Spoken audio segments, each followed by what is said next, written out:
சர்ச்சுக்கும் நீதிமன்றத்துக்கும் ஒருவர் ஒரு விண்ணப்பத்தை வைத்தார். அதில் அவர் கேட்டது, கோல்டு ஃபிஷ் அப்படின்ற தங்க மீன், அது நம்ம எல்லாரும் அலங்காரத்துக்கு வீட்டில் வளர்க்குறாங்க. அதுக்கு ஒரு குடுவை மாதிரி கண்ணாடியில் வச்சுருப்பாங்க. கம்ப்ளீட்டாக ஸ்பெரிக்கலாக இருக்கும், குடுவை மாதிரி இருக்கும். அதில் தண்ணியில் வச்சு அதை வளர்ப்பாங்க. பார்க்க அழகாக இருக்கும். அப்படி செய்யக்கூடாது, அது பெரிய பாவம் அப்படின்னு அவர் சொன்னார். இப்போ நீதிபதி கேட்குறாரு, எப்படிங்க அது பாவம், நல்லா தானே இருக்குது அப்படின்னு.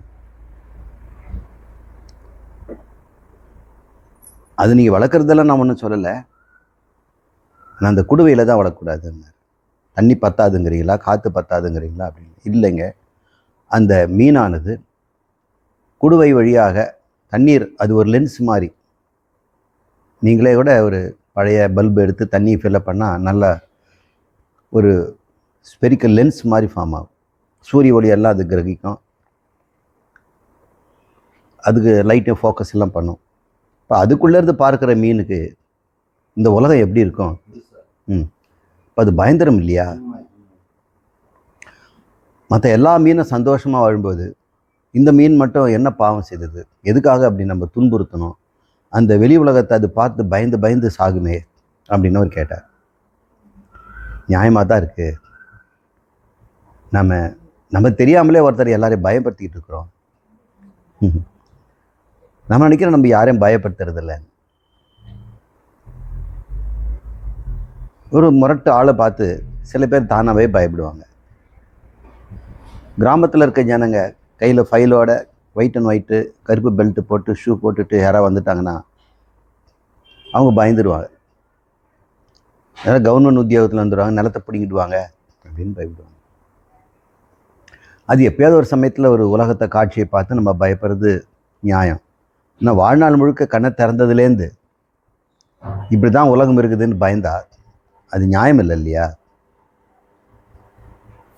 அப்படி அவர் சொன்னார். அப்போ எனக்கு தோணுச்சு, வாழ்நாள் முழுக்க நம்ம கண்ணை திறந்த நாள்லேருந்து இந்த உலகம் இப்படி பயமுறுத்துகிற மாதிரி இருக்குதே, நம்மளை யாராவது இந்த கூண்டுலேருந்து வெளியே கொண்டு போக மாட்டாங்களா? நமக்கும் உண்மையான பார்வை தான் இருக்குதா? நம்ம பார்க்குறதெல்லாம் உண்மையிலேயே ஒரு மனித பார்வை தானா, ஈஸ்வர பார்வை தானா, அல்லது இந்த கோல்டு ஃபிஷ் மாதிரி நாம் இந்த உலகத்தை ஏதோ ஒன்று இப்படி பார்க்குறோமோ அப்படின்னு ஒரு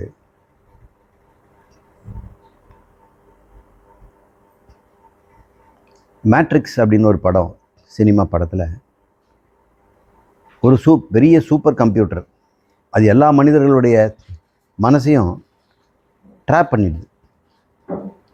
அவங்களெல்லாம் வளைச்சி போட்டு தொட்டிக்குள்ளே வளர்க்குது. அவங்களுக்கு ஒன்றும் சாப்பாடெல்லாம் கிடையாது, வாய் வழியாக திரமெல்லாம் போகும். ஆனால் அவங்க மூளை அதை எடுத்துக்கோ, அவங்க உடம்புலேருந்து பயாலாஜிக்கல் எனர்ஜி அது திருடிக்கிட்டு அது வேலை செய்யுது அப்படின்னு கதையில் சொல்கிறாங்க. அது என்னவோ பயாலாஜிக்கல் எனர்ஜின்னு அவங்க சொல்கிறாங்க. அது என்ன பண்ணுது, இந்த உடம்புல இருக்கவனுக்கு ஏதாவது கொடுக்கணும் இல்லை, வெறும் குளுக்கோஸ் மட்டும் வாயில் போய்ட்டு இருந்தால் அது சரியில்லை. அவனுக்கு வேண்டிய உலகத்தை அது படைச்சி கொடுக்குது. கண்ணை மூடிக்கிட்டே அவன் ஒரு கற்பனா உலகத்தில் இருக்கிறான்.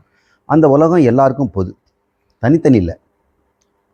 அதில் பக்கத்தில் படுக்கிறவனும் வருவான் போவான் எல்லாருமே. அவங்க நினச்ச மாதிரி ஒருத்தனை கெட்டவன் ஆக்கலாம், ஒருத்தன் நல்லவன் ஆக்கலாம், ஒருத்தர் சில பேரை இளைஞனாக வச்சுருக்கலாம், ஒருத்தனை பவர்ஃபுல்லாக வச்சுருக்கலாம். குண்டு வந்தால் பாய்ஞ்சா கூட அதை பெண்டி போகிற மாதிரி இப்படிலாம். அங்கே யாரும் கண்ணை திறக்கலை, ஆனாலும் ஒரு உலகத்தை பார்க்குறாங்க. இப்போ அனுபவங்கிறது எப்படிப்பட்டது அப்படின்னு நம்ம பார்க்குறோம்.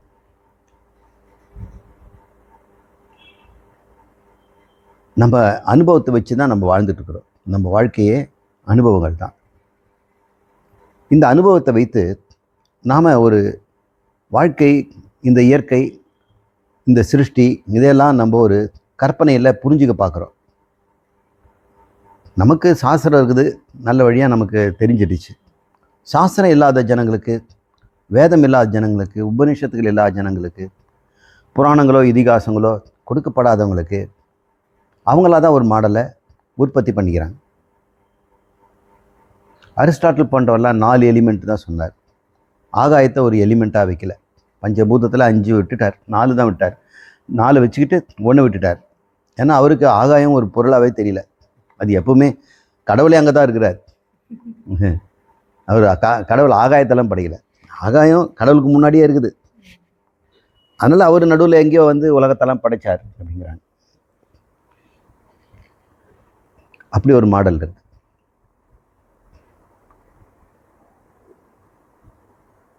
பைபிள் இந்த பூமி தட்டையாக இருக்குது, மேலே வானம், கீழே நரகம், இப்படி தான் படைச்சிருக்கிறார். அவங்க மாடல் இன்றைக்கி அந்த மாடல் தான் அவங்களுக்கு ஒர்க் அவுட் ஆகுது. நம்ம மக்களும் கைலாயம், வைகுண்டம் போன்றதெல்லாம் ஒரு மாடல் தான் வச்சுருக்கிறாங்க. இந்த லோகத்தை பற்றி பூமி அந்த நிலையானது, தட்டையானதுங்கிறது பரவலாக இன்னும் நம்பப்படுது. உலகத்தில் கல்வி நிறைய பரவனா கூட இந்த மாடலுங்கிறது கருத்துரு. இப்போ கருத்துரு, அது பேர் மாடல் இல்லை கருத்துரு. கோப்பர்னிக்கஸ் தாலமி அப்படின்னு ஒருத்தர் இருந்தார். ரொம்ப அவர் 2000 வருஷத்துக்கு முன்னாடி, ஆரியப்பட்டா காலம். அப்போ அவர் பூமி வந்து சாலிடாக இருக்குது, அப்படியே நடுவில் இருக்குது. அதை சுற்றி கோள்களும் சூரியனும் சுற்றி வருது, நிலா இதெல்லாம்.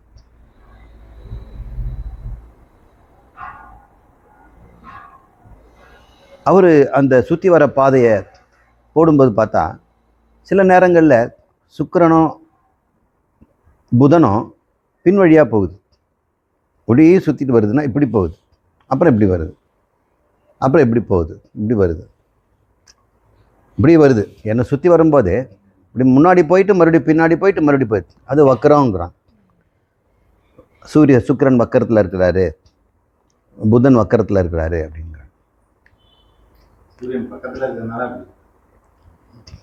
நாம் அதை ரிலேட்டிவாக நம்ம வந்து வேகமாக போகிறோம். இப்போ நம்ம மெர்க்குரியை படி வேகமாக போயிட்டோம்னா மெர்க்குரி பின்னாடி போன மாதிரி. நீங்கள் 2 பேரும் ஓடிட்டு இருக்கீங்க ட்ராக்கில், ஒருத்தன் மெல்ல போகிறான். அப்போ நீங்கள் என்ன பண்ணுவீங்க, அவன் வந்து உங்களுக்கு பின்னாடி போகிற மாதிரி உங்களுக்கு தோணுது. அப்புறம் இன்னொரு இடத்துல வரும்போது அவன் முன்னாடி போவான். உங்கள் வேகம் குறைஞ்சதுன்னா, குறையிறது கூட்டத்தில் இல்லை, அதனுடைய பாத்து அப்படி இருக்குது.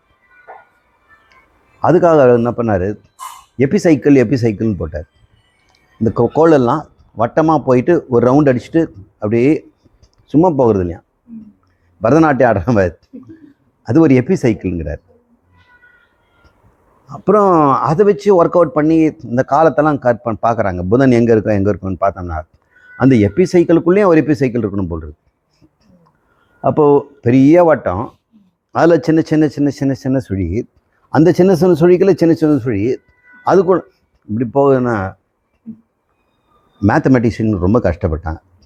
இதுக்கு நமக்கு ஒர்க் அவுட் பண்ணுறதுக்கு மூளையே பத்தலை, நம்பரும் பத்தலை. இதுக்கு ஒரு அந்த சமயத்தில் அல்ஜிப்ராவும் இல்லை, ரொம்ப கஷ்டமாக இருந்தது. கோப்பர்னிக்கஸ் வந்தார். இந்த பூமியை நடுவில் வச்சா தானே பிரச்சனை, சூரியன் நடுவில் வச்சு எல்லாத்தையும் விட்டோம்னா நீட்டாக எக்லிப்டிக்கல் பாத்தில் ஒர்க் அவுட் ஆகுது. இதுதான் மாடல். இப்போது நம்ம தாலமீன மாடலை பார்க்கும்போது கோப்பர்னிக்கஸ் மாடலு ப்ரெடிக்டபிலிட்டியாக இருக்குது. இன்றைக்கி வரைக்கும் சரியாக சொல்ல முடியுது. ஒரு காலத்தில் சூரிய கிரகணம் வந்துருச்சுன்னா மக்களெல்லாம் ஓன்னு கத்துவாங்க. ஏதோ ஒரு நரி வந்து அதை பிடிச்சிருக்குதுன்னு அவங்க சொல்கிறாங்க. இங்கெல்லாம் ராகு வந்து பிடிச்சிக்கோன்னு சொல்லுவாங்க. அதெல்லாம் சத்தம் போட்டு கத்த கத்த கத்த அது அப்படியே ஓடிடும். அவங்க வந்து பார்த்தாங்க, இது வந்து கத்துறது ஏதோ ஒரு விதத்தில் நல்லதுன்னு. இடி வந்தாலும் அர்ஜுனான்னு கத்தனா போயிடும் அப்படின்னு அவங்க நினைக்கிறாங்க. ஒரு சில பேர்னா நம்ம கத்துறதுனால போகுதா இல்லை போயிடுறது தானாகவே போகுதா அப்படின்னு பார்க்கும்போது, இல்லை கத்தாவதாக இருந்தாலும் கூட அது போயிட்டு தான் செய்யுது அப்படின்னும். அப்புறம் அதுக்கு ஒரு பீரியாடிசிட்டியை பார்க்குறாங்க. இது சும்மா எப்பயாவது திடீர்னு சூரியனை யாராவது வந்து மூடிடுறதில்ல, குறிப்பிட்ட காலத்தில் தான் அது வருது. அதை முன்கூட்டியே நம்ம கண்டுபிடிக்க முடியுது அப்படின்னு அவங்க பார்க்குறாங்க. இதெல்லாம் நம்ம பஞ்சாங்கத்தில் ரொம்ப பழைய காலத்து விஷயம். நான் சொல்கிறதெல்லாம் வேதத்திலே இருக்குது. 5000 வருஷம் நான் சொல்கிறது இந்த வெஸ்டர்ன் ஃபிலாசபி பீப்புள் அவங்களுடைய உலகத்தினுடைய கருத்துரு எப்படின்னு பார்க்குறோம்.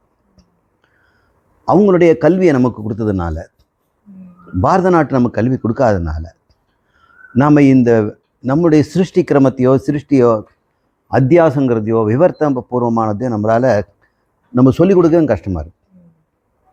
ஏற்கனவே அவங்க புத்தியில் எவல்யூஷனுங்கிற ஒன்று வந்துடுச்சு, பரிணாமங்கிறது வந்துடுச்சு, சிருஷ்டி இப்படி தான் இருக்கும்னு சொல்லியாச்சு. ஸோ ஒரு மாடல் இருக்கும்போது நம்ம இப்போ அந்த மாடல் உண்மைதானா கரெக்டா அப்படின்னு நம்ம பார்க்க வேண்டியது. கருத்துருவை. அதுக்கப்புறம் இந்த கோப்பர்னிக்கஸ் இவர் வந்தார். கோப்பர்னிக்கஸ் சொல்லும் பொழுது சூரியனை நடுவில் வச்சுட்டு பூமி சுற்றுறது ரோமனில் இருக்கக்கூடிய கத்தோலிக் சர்ச் எல்லாம் அவரை பயங்கரமாக கடுமையாக தண்டிச்சுது. அவர் அதை ஒன்றும் பெருசாக பண்ணலை. டாலமி வேற 13 புக் எழுதியிருக்கார், வால்யூம். அல்மாஜெஸ்ட்னு பேர். அது அல்மாஜெஸ்ட்னா கேலண்டர், அதுக்கு 13 வால்யூம் எழுதியிருக்கார். அதை தான் எல்லாரும் படிக்கிறாங்க. அரிஸ்டாட்டில் தான் படிக்கிறார். இவ்வளோ பெரிய புக்கு லைப்ரரியில் இருக்குது. இதை விட்டுட்டு இவர் புதுசாக ஏதோ அது அத்தனையும் 13 வால்யூமில் இல்லாதது மாற்றி சொல்கிறாரு அப்படின்னு. யார் தான் இப்போ நீங்களே சொல்லுங்கள், உங்களுக்கு காஸ்ட்லி புக்கு வாங்கி வச்சுருக்கீங்க, அதெல்லாம் படித்து வாழ்க்கையை வாழ்ந்துட்டுருக்கிறீங்க. இப்போ யாராவது ஒருத்தர் அந்த புக்கே வேஸ்ட்டுன்னு சொன்னால் இப்படி மொத்தத்தையும் ஒரு மாற்றி சொல்கிறார்ல. கருத்து அவ்வளோ போல்ட்னஸ் வேணும். சூரியனை மையம், இந்த சூரிய மையத்தில் தான் இருக்குது. நம்மளுக்கு கோயிலே பார்த்தா தெரியும், நவக்கிரகத்தில் சூரியன் தான் மையத்தில் இருக்கும். மீதி கிரகங்கள்லாம் ஒன்று பார்க்காது, எல்லாமே வெளியே பார்த்துட்ருக்கு. ஏன் அது மாதிரி ஒன்று பார்க்குதுன்னா, ஏதாவது திருப்பி வச்சுனா அது ஜாதகம் ஆகிடும். கோயிலில் இருக்கிற சிலைகளில் இருக்கக்கூடிய கோள்களை ஏதாவது ஒன்று பார்க்குற மாதிரி தான் அது ஒரு ஜாதகம் ஆகிடும். ஆமாம், யாரோ ஒருத்தருடைய ஜாதகமாக இருக்கா, அப்படி இருக்கக்கூடாது இல்லை. அதனால் எல்லாமே வெளியே பார்த்துட்டு இருக்கிற மாதிரி. ஆமாம், கோயிலில் நவக்கிரகத்தில் சூரியன் தான் நடுவில் இருக்கிறாரு, மற்றவங்கெல்லாம் அப்படி தானே இருக்கிறாங்க. ஆனால் பூமி இருக்க மாட்டார். எவ்வளோ புத்திசாலி பாருங்க. ஏன்னா நமக்கு பூமியில் வாழறோம், சூரியனை சுற்றி எல்லாம் வராங்க. அவங்க எப்படி பண்ணுறாங்களோ அதை நம்ம பார்க்குறோம். நமக்கு பூமிக்குன்னு ஒரு வீடு இல்லை, நம்ம தான் வாழறவன் தான் பூமி. சரி, அந்த மாடல். இப்போ நான் மாடல் பற்றி பேசுகிறேன். கருத்துரு. எப்பொழுதுமே நமக்குன்னு ஒரு மாடல் இருந்ததுன்னா தான் நாம் அதை பிடிச்சிக்கிட்டு வாழ முடியும். கருத்துரு. அதுக்கப்புறம் கோப்பர்னிக்கஸ் பெருசாக ஒன்றும் பண்ணலை. ஆனால் கலீலியோ அதை ரொம்ப ஸ்ட்ராங்காக பிலீவ் பண்ணார். அரிஸ்டாட்டில் சொல்கிறாரு, ஒரு பொருளை போட்டால் ஏன் கீழே விடுதுன்னு கேட்டோம்னா அதனோட குணம் அது மாதிரி, 5 குணம் மேலே பறக்கும் அப்படின்னு குணன்ட்டார். அது கிராவிட்டிங்கிற ஃபோர்ஸை அவர் ரெக்கக்னைஸ் பண்ணலை. இருந்தாலும் அவர் அந்த காலத்து மக்களுக்கு வாழறதுக்கு வேண்டிய கருத்துரு அது போதுமாக இருக்குது. இப்போ நமக்கு எவ்வளோ ஒரு பொருளை உடைக்கணும்னா அதுக்கு எந்த கிராவிட்டியில் விழுந்தால் எவ்வளோ கனம் இருந்தால் இருக்கணுன்றதெல்லாம் நமக்கு தேவைப்படுது. இப்போ கலீலியோ ஹவுஸ் அரெஸ்ட் பண்ணி மீதி காலத்தில் நோயிலேயே பேதியிலேயே செத்துட்டார். அவருக்கு சீத பைதிலேயே அவர் இறந்துட்டார். அவர் தொந்தரவுலாம் பண்ணல, வீட்டில் அரெஸ்ட் பண்ணி வச்சிட்டார். மாற்றி சொன்னால் ஒத்துக்கிறாங்கிறாங்க, அவரும் ஒத்துக்கலை.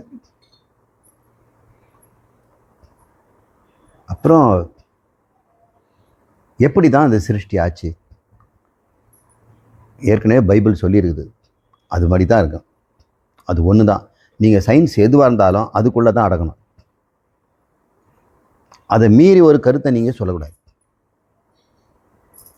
இப்போ கிராவிட்டியும் ஒத்துக்க மாட்டேங்கிறாங்க. இந்த ஹீலியோசென்ட்ரிக் என்ற சூரிய மையத்தை வச்சியும் அவங்க ஒத்துக்க மாட்டேங்கிறாங்க. இப்போ விஞ்ஞானத்தை கொண்டாந்து அவங்களுடைய தியாலஜிக்குள்ளே திணிக்க வேண்டியது. எப்படி எபிசைக்கிள் போட்டாரோ, அது உண்மையான பார்த்து இருக்கிறது தெரியாதனால, அது சூரியனை சுற்றி வருதுன்னு தெரியாதனால, பூமி அப்படி வரும்போது பூமி பார்வையில் அப்படி இருக்குது. ஃபிஷ்ஷு பார்க்குற மாதிரி தான் நம்ம பார்க்குறோம். இப்போ பூமியிலேருந்து நம்ம பார்க்கும் பொழுது பார்க்குற பிரபஞ்சம் வேறு. நம்ம பிரபஞ்சத்தை பார்க்கணும், பிரபஞ்சத்துக்கு வெளியே போகணும். வெளியே எங்கே போகணும்னா சிருஷ்டிக்கு முன்னாடி இருக்க கடவுள்கிட்ட போகணும். அவர் என்ன சொல்லாருன்னு தான் நம்ம கேட்கணும். So that will be best fitting model இல்லையா? இப்படி விஞ்ஞானம் அப்படி வளர்ந்துக்கிட்டே இருக்கு. அப்புறம் பிக் பேங் தியரி எல்லாம் வருது. இப்போ சில பேர் கேட்குறாங்க, இந்த சிருஷ்டிக்கு முன்னாடி இந்த பைபிளில் தான் ஒரு ஏதோ 6000 வருஷத்துக்கு முன்னாடி தான் சிருஷ்டி பண்ணாராம். ஏன்னா அவங்க வந்து கரெக்டாக ஆடம்க்கு பின்னாடி பிறந்தவங்களெல்லாம் வரிசையாக பேர் வச்சுருக்கிறாங்க. பைபிளில் டிட்ரோனாமின்னு ஒரு பகுதி. அந்த டிட்ரோனாமியில் அவருக்கு பிறந்தவர் யார், அவர் பிறந்து யார், பேரன்னு 100 பேர் வச்சுருக்காரு. கடைசியில் இருக்கிற வரைக்கும் ஜீசஸ் வரைக்கும் பேர் கொடுத்துருக்கறதுனால அந்த சந்ததிகளுக்குள்ளே எவ்வளோ கேப்புன்னு போட்டோம்னா 6000 வருஷம்தான் வருது. அப்போ ஃபஸ்ட்டு இந்த அந்த பிரபஞ்சத்தை வந்து சிருஷ்டினது 6000 வருஷம் அப்படின்னு கத்தோலிக்கு ஒத்துக்குச்சு எல்லாரும். இல்லை ஃபாசில்ஸ் எல்லாம் பல மில்லியன் வருஷமாக இருக்குதுங்கிறாங்களே. அவர் அது மாதிரி தான் பழசு பண்ணி உள்ளே வச்சிருக்கிறாரு. ஏன் நம்மளை கன்ஃபியூஸ் பண்ணுறதுக்காக. அப்புறம் சரி, சிருஷ்டி ஆச்சுங்களா 6000 வருஷம் இப்படி பண்ணார். அதுக்கு முன்னாடி கடவுள் என்ன பண்ணிட்டு இருந்தார்? இந்த மாதிரி கேள்வி கேட்குறவங்களுக்கெல்லாம் போடுறதுக்குன்னே நரகத்தை பண்ணி வச்சுருந்தார் அப்படின்னு அகஸ்டின் ஒருத்தர் சொல்கிறார். யாரோ ஒருத்தன், நீங்கள் அகஸ்டின் பேர் சொன்ன. அப்போது ஜே தாம்சன் அப்படின்னு ஒருத்தர் வந்தார். அவர் ஒரு ஒரு இது வரைக்கும் யாரும் பார்க்காத ஒரு கதிரை கண்டுபிடிக்கிறார். யாரும் இது வரைக்கும் பார்த்ததே கிடையாது. சூரியன்லேயும் பார்த்ததில்லை, எங்கேயும் பார்த்ததில்லை. ஆனால் ஒரு கதிர் இருக்குது, ஒரு டியூபு. இந்த நம்ம டிவி டியூப் இருக்குல்ல, பழைய டியூப், அதுதான். அது பேர் குரூக்ஸ் டியூப்னு பேர். அவர் குரூக் ஒன்று எக்ஸ்பெரிமெண்ட் பண்ணார். அவருக்கு அது என்னன்னு சொல்ல தெரியல. அவர் பண்ணுறார். பார்த்தா இது வரைக்கும் கண்டுபிடிக்காத அணுவை விட மிக சிறிய ஒரு பொருள், துகள், அது உற்பத்தி ஆகுது. ஒரு ஊசி முனையிலேருந்து உற்பத்தி ஆகுது. அதுக்கு எலக்ட்ரான் அப்படின்னு பேர் வச்சார். அது வந்து கதிர் தான், ஆனால் அது வந்து ஒரு துகள் மாதிரி இருக்குது. இந்த லைட்டு எதுவும் காகிதத்தை வச்சா தள்ளுதானே? ஃபேன் போட்டிங்கன்னா அங்கே காகிதத்தை பறக்க வச்சிடும். இந்த டியூப் லைட்டோ சூரிய லைட்டோ அனுப்பிச்சா கூட அந்த பொருளை தள்ளாது. ஆனால் இந்த லைட்டு தள்ளுது. அப்போனா அதுக்கு ஒரு உருவம் இருக்குது இல்லை? அதெல்லாம் கார்பஸ்கியூல் அப்படிங்கிறாங்க. கார்பஸில் லைட்டு, ஆனால் கார்பஸில். அப்படின்னா இந்த லைட்டு கார்பஸல்னால் இந்த லைட்டும் கார்பஸலாக இருக்கலாம் இல்லை? ஒருவேளை அதனுடைய பலம் கம்மியாக இருக்கிறதுனால அந்த பேப்பரை தள்ளலை. ஏன்னா எலக்ட்ரான் வந்து ஒரு கன்லேருந்து வரும் பொழுது, அது கதிர் மாதிரி வரும் பொழுது எதிரில் ஒரு ஃபேன் வைக்கிறாங்க. நம்ம காத்தாடியெல்லாம் பிடிச்சிட்டு இருப்போம், அப்படியே சுற்றும் இல்லை குழந்தைங்களே, அந்த மாதிரி வைக்கிறார். வச்சா அது ஷேடோவோட விழுது. அது கதிர் தான் உங்களுக்கு எப்படி தெரியும்னா, கண்ணால் பார்க்க முடியாதது. ஆனால் அதுக்கு முன்னாடி ஒரு ஸ்க்ரீனில் ஒரு கோட்டிங் கொடுக்குறாங்க. அது ஒரு கெமிக்கல், ஃப்ளூரசன்ட் கெமிக்கல். அதில் பட்டால் அது க்ளோ ஆகுது. அதை கண்டுபிடிச்சா நம்ம டிவியை கண்டுபிடிச்சோம். இதுதான் கதைங்க. அப்போது அதுக்கு முன்னாடி வரைக்கும் உலகத்தின் மாடல் எப்படி இருக்கும்? இப்போ கண்டுபிடிச்சோன்னு இதையும் உள்ளே வைக்கணும் இல்லை? அந்த மாடலில் அரிஸ்டாட்டில் மாடலோ, கோப்பர்னிக்கஸ் மாடலோ, அல்லது பிக் பேங் மாடலோ, இந்த பைபிளோ, இதுக்கு எக்ஸ்ரேன்னு சொல்கிறோம், அல்லது வந்து எலக்ட்ரான் கன்னுங்கிறோம். எக்ஸ்ரே இது கேட்டகரியில் தான் வருது. எக்ஸ்ரேக்கும் அந்த தள்ளக்கூடிய சக்தி இருக்குது, கார்பஸ்குலார். அப்புறம் தான் சொன்னாங்க, ஒளிக்கு அதிகமாக சக்தி கொடுக்க கொடுக்க அது பொருளாகுது, எடையோடு கூடிய பொருளாகுது. அதனுடைய சக்தி குறைவாக இருக்கும்போது எடையற்ற ஒரு ஒளியாக நம்ம பார்க்குறோம். அப்போ நம்ம ஒளின்னு சொல்கிறதே பொருள் தான். ஒளியும் ஒரு பொருள். இப்படிங்கும்போது மாடல் சிறுசாகுது. இல்லை நிறைய கையில் வச்சுட்டு என்ன பண்ணுறதுன்னு முடிக்கிறோம். இது எப்படி வளர்க்குறது, இது எப்படி வளர்க்குறது. அதுக்கப்புறம் இந்த குவாண்டம்னு வந்தது. அங்கே வந்து ஒரு மாடல் சொல்கிறாங்க. நம்ம பார்க்குற நியூட்டன் மாடல்லாம் ப்ரெடிக்டபிளாக இருக்குது. ஒரு பொருள் இங்கேருந்து எங்கே போகணும்னா கால்குலேட் பண்ணி சொல்லிடலாம். ஒரு ராக்கெட் மேலே போச்சுன்னா இந்த நிமிஷம் எங்கே இருக்கும்னு சொல்லலாம். பிளானட்ஸ் எல்லாம் எந்தெந்த நிமிஷத்தில் எங்கெங்கே இருக்குன்னு நம்ம சொல்லலாம். நீங்கள் போய் வெரிஃபை பண்ணிக்கலாம். வீட்டில் இருந்துக்கிட்டே பென்சிலில் நான் சொல்லிவிடுவேன். நீங்கள் போய் அப்புறம் டெலஸ்கோப்பில் பாருங்கள், அங்கே இருக்கும், நான் சொன்ன இடத்துல இருக்கும். அப்படின்னா அந்த ப்ரெடிக்டபிலிட்டி இருக்கக்கூடிய ஒரு மாடல் நியூட்டன் மாடல். ஆனால் குவாண்டம் மாடலில் பார்த்தோன்னா அன்பிரடிக்டபிலிட்டி தான் அதோட மாடலு. முதலுக்கே மோசமாயிடுச்சு. அவருக்கு சொல்கிறாங்க, எலக்ட்ரான் மாதிரி ஒரு துகளை நாம் பார்த்து அளக்கும் பொழுது தான் அதனுடைய இருப்பிடம் தெரியுது, அல்லது அதனுடைய வேகம் வெலாசிட்டியை நம்ம பார்க்கலாம். நீங்கள் பார்க்குறதுக்கு முன்னாடி அது என்ன இடத்துல இருந்தது, எந்த வெலாசிட்டிலேருந்து யாராலும் சொல்ல முடியாது அப்படின்றார்.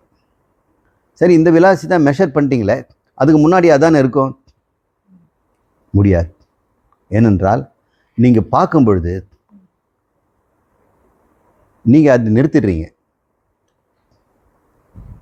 நிறுத்தும் போது அதனுடைய வெலாசிட்டி என்ன நீங்கள் சொல்கிறீங்க, அவ்வளோதான் உங்களால் சொல்ல முடியுமே தவிர அதுக்கு முன்னாடி அது எந்த வெலாசிட்டியில் இருந்தது, எந்த பொசிஷனில் இருந்தது கண்டுபிடிக்க முடியாது. ஏன் கண்டுபிடிக்கலாமே? இந்த பஸ்ஸை நான் தூரத்துலேருந்து பார்க்குறேன், இங்கேருந்து இங்கே போச்சு, இங்கேருந்து இங்கே போச்சுன்னு சொல்கிறீங்க. ஏன்னா நீங்கள் பார்க்கும் பொழுது பஸ் எங்கே போனாலும் அதுக்கு ஒரு பாதிப்பும் இல்லை. இந்த எறும்பு இங்கே போனாலும் நீங்கள் அதை பாதிக்காமல் நீங்கள் பார்க்குறீங்க. ஆனால் எலக்ட்ரானை நீங்கள் பார்த்துட்டிங்கன்னா அதோட அது வாழ்க்கை முடிஞ்சுது. அதனுடைய எதிர்காலம் வேறு மாதிரி இருக்கும், அதனுடைய கடந்த காலம் நமக்கு தெரியாது. இப்போ நிகழ்காலத்தை தான் பார்க்குறோம். ஏன்? பார்ப்பவன் பார்க்கும் பொருளை தீண்டுகிறான், இவனால் அது பாதிக்கப்படுது. அப்படின்னா இந்த பிரபஞ்சமே எலக்ட்ரான்களால் ஆகப்பட்டுத்தானே, குவார்க்குங்கிற துகளால் ஆகப்பட்டதானே. அப்படின்னா பார்க்குற வரைக்கும் தான் இது இந்த மாதிரி வெலாசிட்டியில் இருக்கும் போல் இருக்கு. யார் பார்த்துக்கிட்டு நான் பார்க்கறதுனால இருக்குதா அப்படின்னு? நீ பார்க்காவிட்டாலும் இன்னொருத்தன் பார்ப்பான். கண்ணு திறந்து பார்க்கறது இல்லை, பிரக்ஞா ரூபமான ஒன்று, அது ஒன்று தான். அது எப்பவும் பார்த்துக்கிட்டது அலுப்தது இருக்கு இல்லையா? இதெல்லாம் விஞ்ஞானிகளுக்கு தெரியாது, அவங்க இன்னும் குழம்பிட்டு தான் இருக்கிறாங்க. அப்சர்வர் எஃபெக்ட்னு பேர். அது பார்ப்பவனுடைய நாள் எப்படி இந்த விளைவுகள் அப்படின்னு இன்னும் அவங்க மாடல் பூர்த்தி அடையலை. நம்ம எவ்வளோ புண்ணியம் பண்ணியிருக்கோம், தோல்வி அப்படியே விட்டுட்டாங்க. அப்புறம் குவார்க்குன்னு ஒன்று கண்டுபிடிச்சார், ஃபெய்ன்மேனுங்கிறவர் ஆரம்பித்து வச்சார். அப்படியே தொடர்ந்து 1988 வரைக்கும் உயிரோடு தான் இருந்தார். அவர் சாகும்போது நான் திருநெல்வேலியில் ஒரு இடத்துல இருந்தேன். அப்போ கேள்விப்பட்டேன். செல்ஃபோன்லாம் கிடையாது அப்போ. அவரோட ஃபெய்ன்மேன் இறந்துட்டாரே அப்படின்னு இன்னும் வருத்தம். அவர் டயக்ராம்லாம் ஃபெய்ன்மேன் டயக்ராம் பேர். ஒரு பார்ட்டிகள் எப்படி மற்றதோடு ஜாயின் பண்ணுது, எப்படி பிரியுதுங்கிறது ஒரு டயக்ராம் அவர் ஒரு ஸ்டைல் வரைஞ்சிருப்பார். இப்படி எலக்ட்ரான் பாசிட்ரான் ரெண்டை ஒன்றா சேர, அப்புறம் ஒரு குறிப்பிட்ட தூரம் வரைக்கும் அது ஒரு பொருளாக இருக்கும், அதுக்கப்புறம் அப்படியே ஸ்ப்ளிட் ஆகும்னு போட்டிருப்பார். இன்றைக்கும் அதை தான் யூஸ் பண்ணுறாங்க பார்ட்டிகல் ஃபிசிக்ஸில். அவர் வச்சுருந்த கார் ஒரு வேன், அதில் அந்த படம்லாம் வரைஞ்சி இன்னும் மாடல் வச்சுருக்குறாங்க. நீங்கள் வேணால் போய் பார்க்கலாம். கேம்பிரிட்ஜில் கேவண்டிஷ் லேபில் நான் பார்த்ததில்லை, பார்க்கணுன்னு எனக்கு ஆசை தான். ஒரு முறையாது அப்போ ஒரு நண்பர் போனார், மறக்காமல் கேம்பிரிட்ஜு போய் கேவண்டிஷ் லேபில் போய் இந்த குரூக் டியூப்ஸு அந்த பழைய கோல்ட் லீஃப் எக்ஸ்பெரிமெண்ட்லாம் வச்சுருக்காங்க, பார்த்துட்டு வாங்கன்னு. அவர் பார்த்துட்டு பார்க்கலேன்ட்டார். நிறைய பார்க்க வேண்டிய நிறைய இடம் இருந்தது, சுற்றி பார்க்குறதுக்கு அது போக நேரம் இல்லைன்ட்டு. இயற்கை காட்சியை விட எனக்கு மனிதனுக்கு கருத்துரு கொடுத்த இந்த எக்ஸ்பெரிமெண்ட் பண்ணதை அவன் தொட்டதை நான் தொடணும் அப்படின்னு யாரோ ஒருத்தர் சொன்னாங்க. அவர் வாழ்ந்த பிருந்தாவனம் மதுராபுரியில் கால் ஓய நடந்து கண்ணனோட நடந்த மாதிரி, அந்த மாதிரி ஒரு வாழ்க்கை நமக்கு வேணும். அந்த குவார்க்கு இது வரைக்கும் யாரும் தனியாக ஒரு குவார்க்கை பார்த்ததே கிடையாது, பார்க்கவும் முடியாது. ஏன் அப்படி சொன்னேன்னு கண்டுபிடிச்சேன்னே சொல்கிறான், பார்க்க முடியாது. ஏன் நீ தான் கண்டுபிடிச்ச, உனக்கு நீ பார்த்தானே? இல்லை, நான் கருதுறேன். அப்படி ஏன் பிரிக்க முடியாதுன்னா, ரெண்டு குவார்க்கை பிரிக்கிறதுக்கு நம்ம ஃபோர்ஸ் கொடுத்தோம்னா அது இன்னும் ஸ்ட்ராங்காக ஒட்டிக்குமா. இது எப்படி இருக்குது, வாலி மாதிரி இருக்குது. அவனை அழிக்க நினச்சா அவன் பல மடங்கு பலமாயிடுவான். விட்டாலும் கொஞ்சம் பரவாயில்ல. 2 குவார்க்கை பிரிக்கணும்னா அது கொடுக்குற சக்தியே அதுக்கு பைண்டிங் எனர்ஜியாக மாறுது. இதெல்லாம் இவங்களால் புரிஞ்சிக்கவே முடியல. இது எப்படி சாத்தியம்? நம்ம கொடுக்குற எனர்ஜி அது எப்படி திருடிக்கும்? அது திருடி இன்னும் பலமாயிடுதே. இப்போ நம்ம மறைஞ்சிட்டு தான் உடைக்கணும் போல் இருக்குது. மறைஞ்சிருந்தா எப்படி உடைக்கிறது? நம்மகிட்ட மாடல் இருக்குது, ராமன் மாடல். ராமன் மறைஞ்சிருந்து அடைக்கிறதுக்கு வாலிக்கிட்ட பலம் போயிடும்ன்றதெல்லாம் கிடையாது. ஏன்னா அவர் சர்வசக்திமத். அவரோட சக்தியில் அவன் பாதி திருன்னா கூட அது கூட பூர்ணமாக தான் இருக்கும். பூர்ணத்திலேருந்து எடுத்ததெல்லாம் பூர்ணமாக தான் இருக்கும். அதனால் அந்த கான்செப்ட் இல்லை. அவன் காலை தடால்னு விழுந்து என்னை காப்பாற்றுக்குன்னு சொல்லிட்டான், என்ன பண்ணுறது தான்.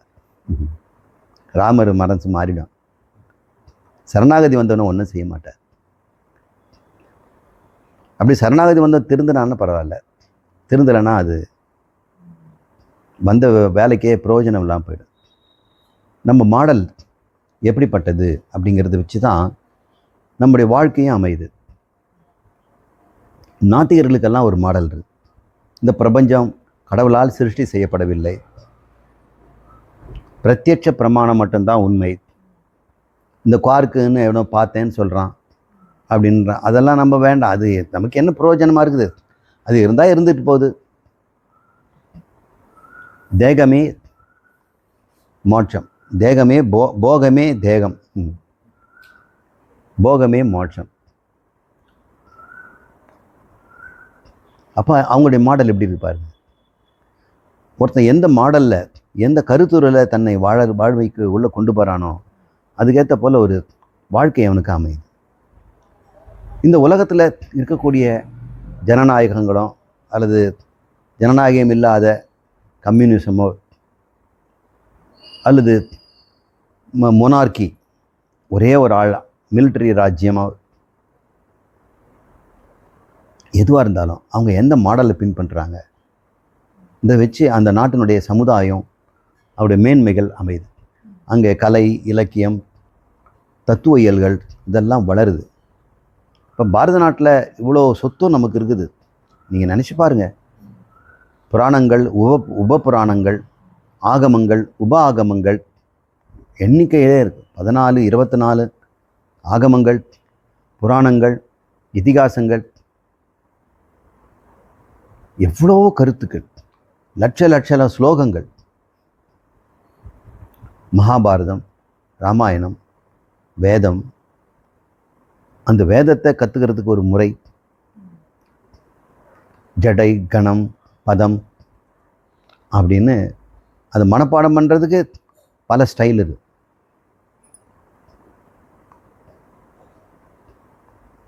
இவ்வளோ துல்லியமாக, இவ்வளோ தீவிரமாக வாழ்ந்துட்டு இருக்காங்கன்னா நம்மக்கிட்ட ஒரு மாடல் இருந்துருக்கு. அந்த மாடல் நம்மளெல்லாம் காப்பாற்றிட்டு இருந்தது, நிறைய மோட்சத்தை கொடுத்தது. மனிதர்களுக்குள்ள பெரிய ஒரு சமாதான வாழ்க்கையை, அமைதியான வாழ்க்கையை உண்டு பண்ணிச்சு. பார்க்குற இடமெல்லாம் கோபுரங்களும் கோயில்களோ கலையும் மக்கள் வாழ்ந்தாங்க. பட்டினி பஞ்சம் அப்படி எதுவுமே இல்லை. அந்நியர்கள் வரும்பொழுது புதிய கருத்துக்கள் உள்ளவர். அந்த கருத்து வரும்பொழுது இப்போ பாருங்கள், ஒரு மாடல். அந்த மாடல்னால நம்ம எவ்வளோ 70 வருஷமாக கஷ்டப்பட்டுருக்குறோம். அவங்க மாடலில் வாழ்க்கையை ஒரு மாதிரி பார்க்குறாங்க. அதில் சிலதெல்லாம் தப்பு இல்லைங்கிறாங்க. பெரியவர்கள் இது தப்புன்னு சொல்கிறத அவங்க தப்பு இல்லைங்கிறாங்க. இப்போ முதல்ல நமக்குன்னு ஒரு கருத்துரு வேணும். அந்த கருத்து இறைவனை பற்றியதாகவும், பிரபஞ்சத்தை பற்றியதாகவும், ஜீவனை பற்றியதாகவும், மோட்சத்தை பற்றியதாகவும் இருக்கணும்.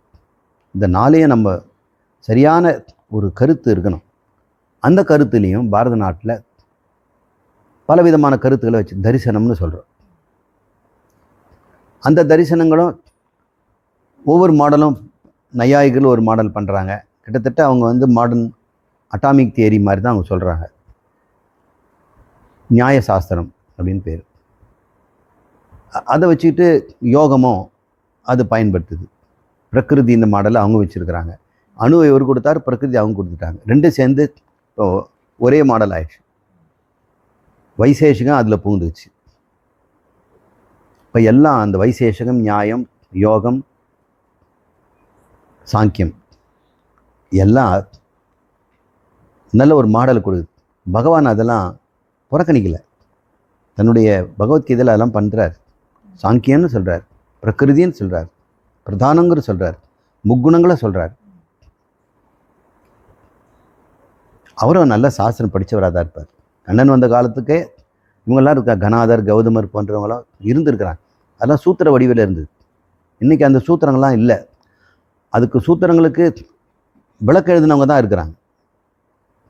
இப்போ பதஞ்சலி சூத்திரம் நம்மகிட்ட இருக்குது.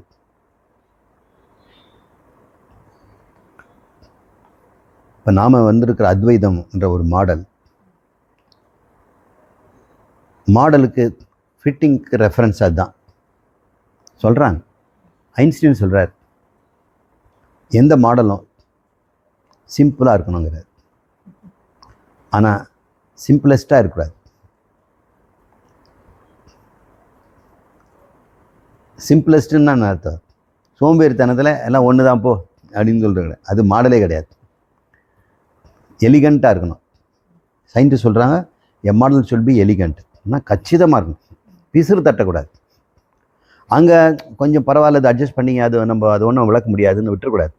எல்லாம் அந்த மாடலில் அடங்கணும். ஒரு மாடலில் நாங்கள் ஆகாயத்தையும் எங்கள் மாடலில் சேர்த்துக்கலாங்க அப்படின்னு சொல்லக்கூடாது. ஆகாயமும் இருக்கணும், பஞ்சபூதங்களும் இருக்கணும். ஒரு மாடல் செய்துட்டோம்னா ஃபிசிக்ஸுக்கு தான் அது பொருந்தது, கெமிஸ்ட்ரிக்கு பொருந்த மாட்டேன். அவங்க வேறு ஒரு மாடல் வச்சுக்கிறாங்க. கெமிஸ்ட்ரினுடைய அட்டாமிக் மாடல் வேறு, ஃபிசிக்ஸினுடைய அட்டாமிக் மாடல் வேறு. அவங்களுக்கு வேலன்சி தான் முக்கியம், ஆர்பிட்டல்ஸ் முக்கியம். இங்கே ஃபிசிக்கல் பீப்புளுக்கு பார்ட்டிகல்ஸு முக்கியம். அவங்களுடைய ஸ்ட்ரக்சர் வந்து எலக்ட்ரானு ஷெல்லே கிடையாதுங்கிறாங்க. ஸோ இந்த மாடல் அந்த மாடலும் ஒத்து வர மாட்டேங்குது. சரி, இந்த மாடல் எங்களுக்கு பிழைக்கிறதுக்கு நல்லா இருக்குதுன்னு கெமிஸ்ட்ரி ஒரு மாடல் வச்சுது. பயாலஜி வந்துருச்சுன்னா அந்த மாடல் எதுவும் செல்லுபடி ஆகலை. சைக்காலஜி வந்துருச்சுன்னா இந்த மாடல் ஒன்றுத்துக்கும் அங்கே வேலையே இல்லை. நம்முடைய மாடல் அத்வைத மாடல், உளவியல், உயிரியல், பிரபஞ்ச இயல், சிருஷ்டியியல், அது இல்லாமல் பாவ புண்ணியங்கிற தர்மங்கள், சொர்க்கலோகங்கள், பிறப்பு அனைத்திற்கும் ஒரு மாடல். ஃபிசிக்ஸ் எல்லாமே அதுக்குள்ளே வந்துடும். நீங்கள் எது புதுசு கண்டுபிடிச்சாலும் இதை பாதிக்காது. பாருங்கள், கோப்பர்னிக்கஸை தாலமி பாதிச்சுது, தாலமியை இவர் பாதிக்கிறார். பின்னாடி வரங்க அப்புறம் நியூட்டன்னு குவாண்டம் ஃபிசிக்ஸு மேக்ஸ் பிளாங்க் பாதிக்கிறார். இப்படி நம்முடைய இதை பாதிக்கிறது அபாதிதம். நம்முடைய பிரமாணம் அபாதிதம், முக்காலத்திலும் எக்காலத்திலும் இருக்கும். ஏன்னா இது நம்ம சிருஷ்டி பண்ணியிருந்தோம்னா எவனா ஒருத்தன் அதை மாற்றிடுவான். இது சிருஷ்டிக்கு முன்னாடியே இருக்குது இந்த மாடல். இந்த மாடல் திரும்ப திரும்ப வருது, ஒரே மாடல் தான். உபநிஷத்துகள் அதெல்லாம் அழகாக நமக்கு சொல்கிறத பார்க்கணும். ஒரு மாடல் எலிகண்ட்டாக இருக்கணும், பிசுறு இல்லாமல் இருக்கணும். ரெண்டாவது எளிமையாக இருக்கணும். டூ மெனி 100-150 கணக்கான பொருளெல்லாம் உள்ள வச்சுட்டு கஷ்டப்படக்கூடாது. குறைந்தது 3-5 அப்படி தான் இருக்கணும். 36 தத்துவமே அதிகம், 24 தத்துவம் ரொம்ப அதிகம். சோடசக்கலா அது பரவாயில்ல, மினிமம். அந்த 16ஐயும் 3ல் அடிக்கலாம், சத்துவரஜஸ் தமஸ். அந்த 3ஐயும் ஓங்காரத்தில் அடிக்கலாம், நாம ரூபத்தில் போட்டுடலாம். ரொம்ப சிம்பிள் மாடல், பிசிறு தட்டாமல் இருக்குது. மூணாவது, அது நடைமுறையில் இருக்கக்கூடிய அனைத்தையும் விளக்கக்கூடியதாக இருக்கும். எலிகண்ட்டாக இருக்கணும், இன்னொன்று சிம்பிளாக இருக்கணும். மூன்றாவது, நடைமுறையில் இருக்க அனைத்தையும் ஒரே குடையில் பிடிக்கணும். இந்த மாடலில் படி இதெல்லாம் நம்ம விளக்க முடியாதுங்க அப்படின்னு சொல்லக்கூடாது. இவங்க மாடலில் தேவர்களுடைய வாழ்க்கையோ, இந்திரனுடைய வாழ்க்கையோ, மோட்சத்தில் இருக்கிறவனுடைய வாழ்க்கையோ சொல்லவே விளக்க முடியாது. ஞானி ஒரு பைசா கூட இல்லாமல் ஆனந்தமாக இருக்கிறதுக்கு இந்த மாடல் ஒர்க் அவுட் ஆகாது. நாலாவது, ஒரு மாடலுக்கு ப்ரெடிக்ட் பண்ணணும். அடுத்து என்ன நடக்கும்னு ப்ரெடிக்ட் பண்ணணும். சயின்ஸுக்கு அது ரொம்ப முக்கியம். இப்போ கிளைமேட்டாலஜியில் நிற்கக்கூடிய ஒரு மாடல் இருந்ததுன்னா, அவங்க மழை, மேகம், அப்புறம் ஓவர்காஸ்ட்டு, ஃபோர்காஸ்ட் பண்ணுறது, அப்புறம் காட்டில் கண்டென்சேஷன், ப்ரெஷரு எல்லாத்தையும் வச்சு ஒரு மாடல் வச்சுருக்குறாங்க. அப்போ கம்ப்யூட்டர் கொடுத்தோன்னே அது டக்குன்னு அந்த மாடல் படி நீங்கள் டேட்டா கொடுத்தோன்னே சொல்லிடுது.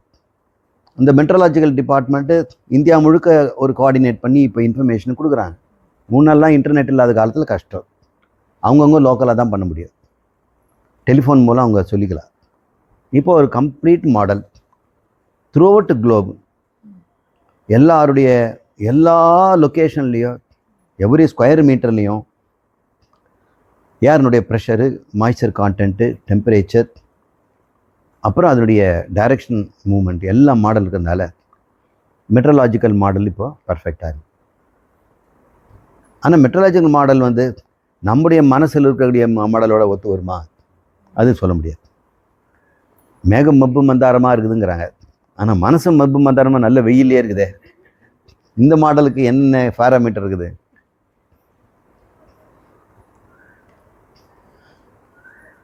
எப்போ ஒரு கருத்துரு முழுமையானதாக, இந்த மாதிரி எலிகண்ட்டாக, சிம்பிளாக, எளிமையாக, கச்சிதமாக அனைத்தையும் ஒருங்கிணைத்து சொல்லக்கூடியதாக, எதிர்காலத்திற்கும் அது பொருந்துவதாக இருப்பது தான் மாடல் அப்படின்னு ஒரு டெஃபினிஷன் சொல்கிறாங்க. இன்றைக்கு வரைக்கும் எத்தனை காலமானாலும் அத்வைத மாடல் அது அடிச்சுக்கிறது யாரும் கிடையாது. அது ஒன்று தான் மோட்சம் தெரியும். அதனுடைய மாடல் என்னென்ன? பிரம்மம் சத்தியம், ததனந்தரம் மித்யா. அதை அனைத்தும் மித்யா. நீங்கள் செய்கிற மாடல் எல்லாம் மித்யாவில் தான். சத்தியத்துக்கு மாடலே இல்லை. சரி, மித்யாவில் எப்படிப்பட்ட மாடலை சொல்கிறாங்கன்னா, அதை மித்யாகிறதுனால கண்ணாபின்னான் இருக்குமா? இஷ்டம் போல் இருக்குமா? இல்லை. அங்கேயும் கூட ஒரு ஒழுங்கு இருக்கிறது காட்டுறாங்க. அந்த ஒழுங்கை விளக்கிறதுக்கு அவங்க மாயா, பிரகிருதி, முக்குணங்கள், அதனுடைய சேர்க்கை எல்லாமே ரொம்ப ஃபிட்டிங் மாடலாக போகுது. கிட்டத்தட்ட இந்த மாடலில் பார்க்கும் பொழுது psychological model, biological model, physical, chemical model எல்லாருக்குமே இந்த வேர்டு பொருத்தமாக தான் இருக்கும். ஏன்னா வேர்டு தான் மாறி மாறி இருக்கலாம். அவங்க அதுக்கு வேறு ஏதாவது பேர் வச்சுருப்பாங்க. சயின்ஸ்லேயும் அப்படி தான். ஒவ்வொருத்தர் கண்டுபிடிக்கும் போது அவங்க பேரை வச்சிடுறாங்க. அப்புறம் இன்னொருத்தர் அதை ஃபிட் பண்ணும்போது வேறு மாதிரி அது மாற்ற வேண்டியிருக்கிறது அப்படின்னு இப்போ ஒரு மாடலை பற்றி பேசிட்டோம்.